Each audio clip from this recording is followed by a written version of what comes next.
Il me semble bien être passé avec ses gestes devant la chapelle Saint-Pierre, que j'avais peinte en 1957 comme mon propre sarcophage, offerte aux pêcheurs de Beaulieu et de Saint-Jean en souvenir de ma jeunesse morte, et aux pêcheurs de ce Villefranche où j'ai tant vécu.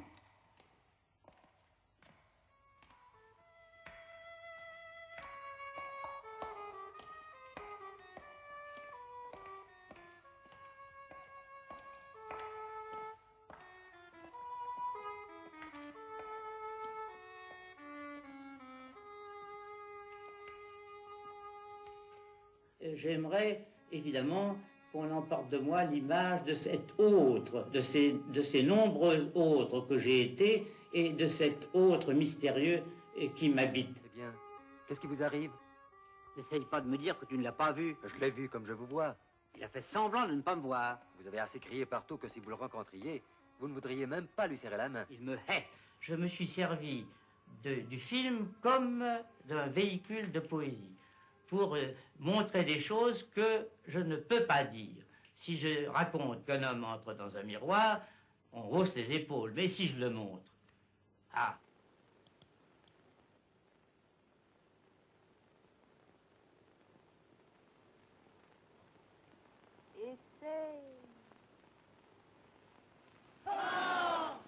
C'est souvent l'improvisation qui est très émouvante et très belle. Et souvent, quand on fait les choses de bric et de broc, comme j'ai fait dans Saint-Le-Poète, on n'imagine pas. J'ai fait venir le bassin des phoques du jardin d'acclimatation pour prendre la vue du toit. Et quand il entre dans le miroir, il entre dans ce bassin des phoques. Et tout ça, quand on redresse, on a l'impression qu'il entre dans le miroir. Mais tout ça était beaucoup plus facile à faire si j'avais connu le métier, mais je ne le connaissais pas. Ce qui a fait la valeur de ce film, ce qui a fait que ce film peut être remarquable, ce sont les fautes. C'est par les fautes que nous sommes le plus vrais. Seulement, il faut assez de poigne pour que ces fautes prennent force de dogme, pour que des fautes si hautes qu'elles cessent d'être fautes. Il y a des choses qui ont surpris des spécialistes et qui sont des grossières erreurs. Je ne savais pas que les travelling se faisaient avec un rail. Alors j'avais mis l'acteur Rivero, quand il s'approche dans la nuit pour se rendre à l'hôtel des Folies Dramatiques, je l'avais mis sur une tirette. On le tirait avec un fil, pour ne pas dire le mot défendu. Et c'est un travelling très hésitant, très bizarre. Chaplin même m'a demandé comment j'avais fait ce travelling. J'ai dit, mais c'est très bête, c'est simplement que je ne savais pas qu'il y avait un rail. Et ensuite, dans La Belle et la Bête, j'ai remis Josette D sur une tirette, mais là je m'imitais, ça avait cessé d'être pur.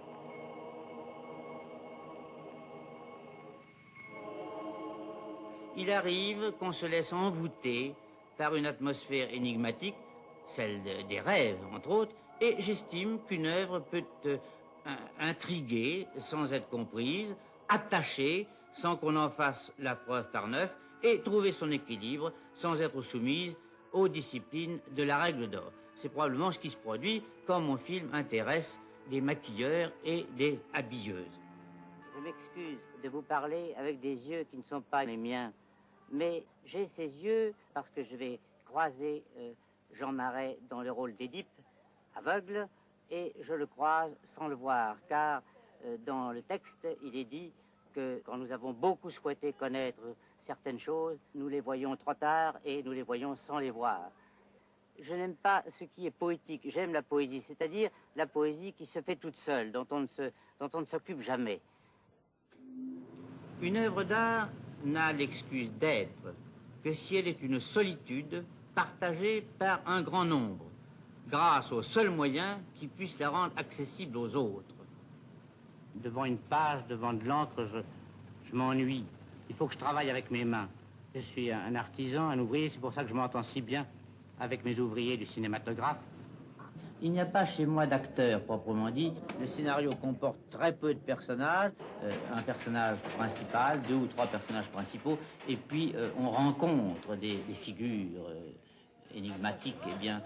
Et certains de mes amis qui correspondaient à l'emploi de ces rôles épisodiques ont accepté de dire 3 ou 4 mots.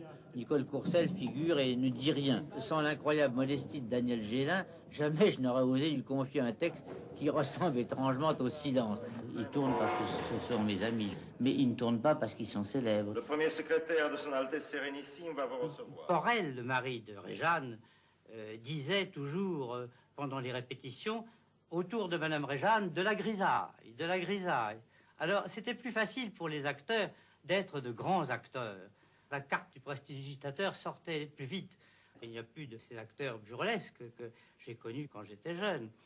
Et à cette époque, on applaudissait l'entrée d'un acteur, on applaudissait des choses qu'on n'applaudirait plus maintenant. Et d'ailleurs, si ce qu'on appelle les Hercules, les colosses du théâtre de l'époque, les Albert Lambert, Moulet Sully, menaient l'existence que mène le moindre petit acteur d'aujourd'hui, mourrait. Ils ne jouaient presque pas, ils étaient étendus sur des pots de bêtes, ils donnaient à manger aux pigeons du Palais Royal, ils buvaient des cafés crème à la Régence, et puis ils coupaient leurs rosiers à la campagne, on venait les chercher, ils jouaient un soir, et puis ils ne jouaient plus pendant une semaine. C'était maintenant, ils ne tiendraient pas le coup. Ils ne tiendraient pas le coup. C'est tout à fait autre chose. Tout à coup, le cinématographe a fait que le public exigeait des héros à l'âge des héros. Alors, Mounet Sully jouait Ruy Blas à 70 ans, Madame Barthès jouait Iphigénie à 80 ans, où il y avait des gros Ciseaux, des gros Tristan. Ça ne choquait personne, c'était le théâtre. Je le répète, les héros ont dû avoir l'âge des héros, et alors il n'y avait plus d'épaule assez forte pour porter les chefs-d'œuvre classiques. Et puis, quand j'ai donné les Parents terribles, Jouvet disait, mais tu es fou, Jean Marais est incapable de jouer ce rôle. Et j'avais tellement monté la tête de Jean Marais avec les histoires de Max et de Moulet Sully et de Sarah Bernard qu'il a pleuré, il s'est roulé par terre, il a joué et il a eu une trentaine de rappels. J'ai voulu faire un drame à mécanisme de vaudeville. Et ce qui m'avait mis sur la pente, je voulais faire une pièce pour Yvonne Debray et pour Jean Marais, c'est que Yvonne Debray se croyait la mère de Jean Marais, ce qui agaçait beaucoup la vraie mère de Jean Marais. Il y avait toujours des disputes entre ces deux femmes, et c'est ce qui m'a donné le départ de la pièce. Léo a raison. Léo est une merveille. Une merveille. Je n'arrive pas encore à croire que ce qui se passe en réalité. Ah ben, aidez-moi. Moi, si vous voulez me sauver à toute jambe, obtenir mon poste au Maroc. Au Maroc? Je dois admettre que Les Parents terribles sont cinématographiquement parlant ma grande réussite. J'y ai, comme disait Barès, bouclé ma boucle. Je souhaitais 3 choses. Premièrement, fixer le jeu d'artistes incomparables. Seulement, je crois bien Michel, dans l'intérêt de la petite, il ne faudrait pas rendre Yvonne jalouse. Deuxièmement, me promener parmi eux et les regarder en pleine figure au lieu de les voir à distance sur une scène, et mettre, comme je vous l'ai dit, mon œil au trou de serrure et surprendre mes fauves avec le téléobjectif. Impossible d'obtenir quoi que ce soit, je descends. Ah non, non, non, mais fiche-moi la paix. Ta mère est morte.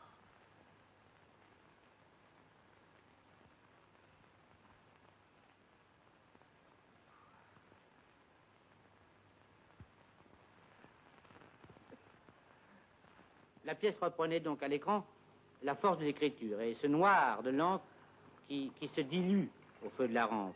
Tout en me promenant à travers des chambres, je conservais l'atmosphère enfermée de l'œuvre. Je montrais ces couloirs d'orage qui ont hanté nos enfances et qui sont les rues des familles, qui ne sortent pas de chez elles.